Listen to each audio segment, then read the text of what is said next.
What is something incredibly poor people buy that ordinary people don't even realize? The first 4 years of my life were spent in extreme poverty. As a kid, I would often ask my mom if we could buy a chocolate bar.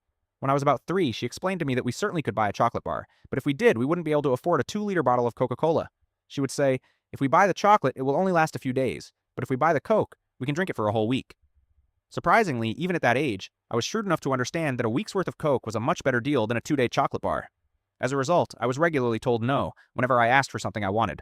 Mostly it was Lego sets or He-Man toys. When I was around 6, my father's share in a mineral exploration company finally paid off. It turned out he had been pouring every single penny into it since before I was born. We went from surviving on mayo sandwiches to an income equivalent to today's $25,000 a month. My younger sister was about 2 years old at the time, and she got everything she ever wanted. But in those first 6 years of my life, I had learned one thing. When I ask for what I want, I'm always told no. So I simply stopped asking for anything. My parents didn't realize this until my grandmother fell ill and moved in with us. One day, the whole family went shopping. Grandma knew I loved Lego, but I didn't ask her to buy me a set, even though my younger sister was already clutching a Barbie in one hand and a My Little Pony in the other.